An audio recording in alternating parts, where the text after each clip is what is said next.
न खाई के देता हूँ ढंग से गोल आने पियाई के देता हूँ चाहो ना बना के देता हूँ भैया की ठंडी में तो मनी खा लें पी लें तुमको कदरा ना ससुर को जौन पतो लड़को तो हमार मौगल ही कर गए खाली वही का सुनी हमार कुछ ना सुने जिंदगी हमारे एकदम खराब हो गई बुढ़िया गई जब से जिंदगी खराब हो गई हो हमें कहिया उठे हो तो ये डाली खोट लेनी तो ये खातिर दू बात सुनो जो नसीब भगवान लिख देला की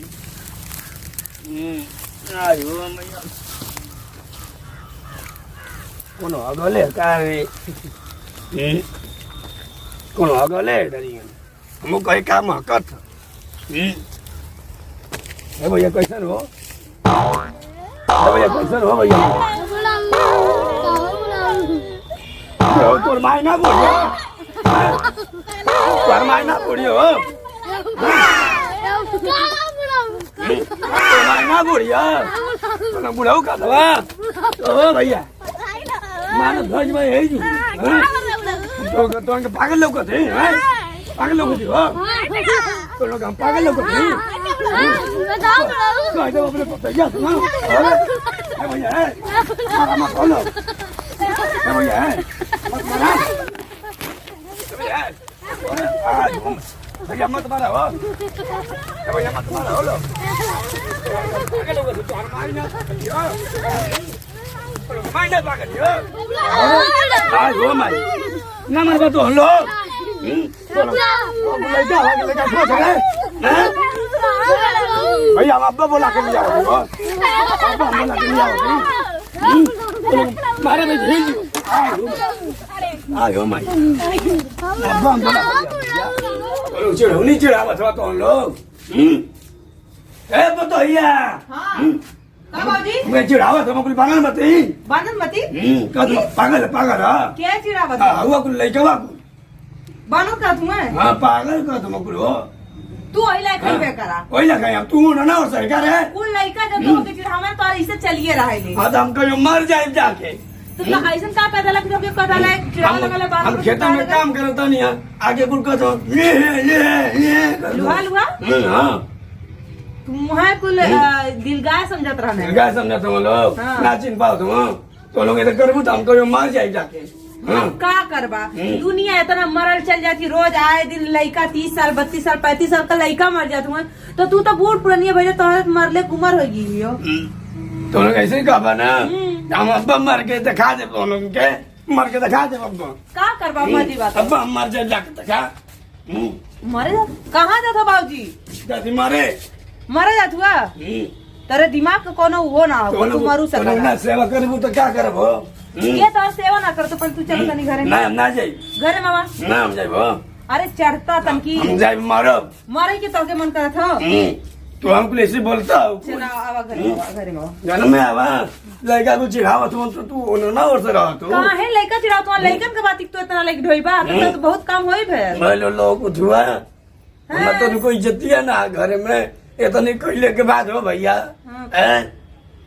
चल मारा इज्जत ना तो हार तो के टाइम तो से शिकायत करे तो शिकायत करे नहीं तो लगलू हमारी के डांटे कौन चीज तो शिकायत कर लड़कन के बाती कर लेके और हम लेके जाए था वो पागल है ना दुनिया का ही लड़का हमको इतने चिढ़ावत हमको लड़का है ठीक है इतना लड़कन की बाती के दिल दरिया से खींचत हो दरिया से खींचत हो हमारे फाट जाए तो क्या जाए चिरकोटवा नदी तो दाग कपड़ा खुदे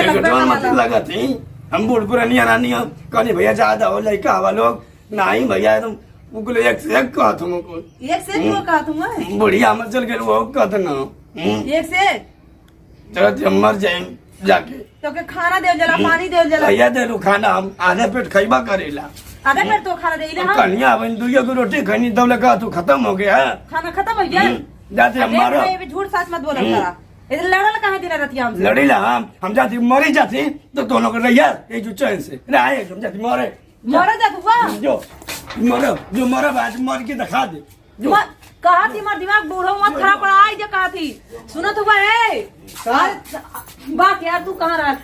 चिल्ले कर बोला तो तेरे समझ चिल्लाट लड़ता उसे समझ आ गले मारा गई ने तोरे बाबूजी बाबूजी हाँ कुछ कुछ कहली अभी तब ना। हम ना कली उनके लइका कुल चिढ़ावत रहन, लइका चिढ़ावत रहन काना और अरे चले ना मर जी पूत के रे। वो कहा थी यार आय हो भैया हम ना जियो, आज हम मर के तो खा दे, आज तू लोग मर के तो खा दे। हम किसी का मरल जाला ये भैया खम्बा मारा तो रही हम चढ़ा, आज मरा वही पे आज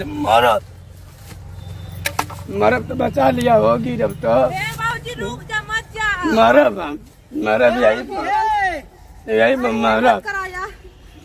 यही मरब हम। ए बाबूजी मत जा हो मत मरा ए बाबूजी ए बाबूजी तार गोड़ धरत ये बाबूजी करिया हो ये बाबूजी ए बाबूजी ए खुद के मरे जाता हूं आ क्यों का पूरा आ यो मैं क्यों बचावा हो ए बाबूजी तोर गोड़ धरत आ जा ए बाबूजी मरब आई मोरी मैया आई हो बाबूजी करिया हो बाबूजी ए बाबूजी तोर गोड़ धरत हो बाबूजी आ जा हाय हो मैं ए क्यों बचावा हो आज ओ मरब बाबूजी तो दतिया फंस जाइलो हम मटी में। क्या होला हमें पे से मरब। अरे नहीं नहीं बाबूजी उतरियो ए बाबूजी उतरियो अरे बाबूजी उतरियो ए बाबूजी आवा होता अरे यार जल्दी आओ। आयो मरब आयो ए बाबूजी तू ना उतरवा ना तो हम ए पर चढ़ के मरा हूं चढ़ा तो नहीं हम चढ़ के मारा नहीं पर बाबा तो पर लड़ाई मारा ए बाबूजी आ जा नहीं नहीं आयो माई ए बाबूजी आयो अरे बाबा ए बाबूजी मरब आय मैया बूढ़ा वाला आज मरी खराब हो भैया, आज मरी खराब। यही बात बोल दी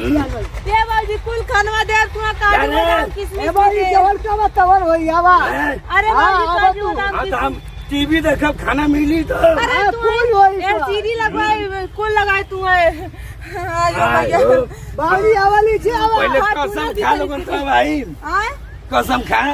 अरे तहार कसम खाई कानी हमके लोगन चैन से रहते बताओ हम कसम खाती तो फूल सीधा मंडी है ले कुल आवा। दे भाई देवन लोगन हाँ। कुल दे ले दे बस गिर के मार जाए। नहीं रे बाबूजी मत चल करिया हां भैया तो यार लो आवा। जान का बता बाबूजी आ जाओ। नहीं बोल अरे तू जान का बता कवन होई ए बाबूजी तौन होई जन तू का बता होई आ बोल होई ना कुल होई तू आवा खाली आ जा नीचे में आ जाए बाबू ठीक आवाज तो हाल कुल सुविधा मन दे ले। अरे हमार मर बाबूजी जाइबा भूत बन जाइबा हो मोरी मैया अब तू काजू दे पिस्ता दे बादाम दे प्याज दे इलायची दे फूल दे दिया भैया ए बाबूजी चप्पल आ पहिला बाबूजी लाठी ले ला पर चप्पल को ले चप्पल पहिला बाबूजी लाठी लेला चप्पल लेला है गमछम तो तू ही लेला यार तू ही लेला चप्पल बाबूजी पहिन ला। मैं चप्पल लेके आओ नहीं अल्लाह अल्लाह नहीं तो हम जाके मर जाए ना बाबा उनके बाबूजी तो भूत बन के तो लोग लग रुक रे हमारे रोमा एकदम रोवत गोड़ में पहिरा बाबूजी के पहनावा लोग गोने में हमारे हां पहिरा थी बाबूजी हां पहिरावा हमारे बात ना मन बात हम मर जाए लाई बाबूजी पहले गोड़ पोछ पहिरा उनके आराम से पहिरावा गड़ाई में कूद के मर जाए हां ला बाबूजी पहिन ला। चला लोग हमका बच्चा बना के दा और तू अंतर देती तो कटिया बनाई के हाँ हाँ। नमस्कार दोस्तों अगर हमारी ये वीडियो आपको अच्छी लगी हो तो हमारे इस चैनल को सब्सक्राइब करें, लाइक करें, शेयर करें, कमेंट करें और हाँ दोस्तों बेल आइकन की आल वाली बटन जरूर दबाइएगा जिससे हमारी नई वीडियो आप तक जल्द से जल्द। हमारे बाबूजी अपना जान जोखिम में डालकर इतना कठिन परिश्रम करके इतनी ऐसी वीडियो बनाए हैं। प्लीज दोस्तों लाइक शेयर भैया हम मर जाए बिल्कुल ना भूले। ना लाइक करे तो हम मर जाए यही पर से जान लिया।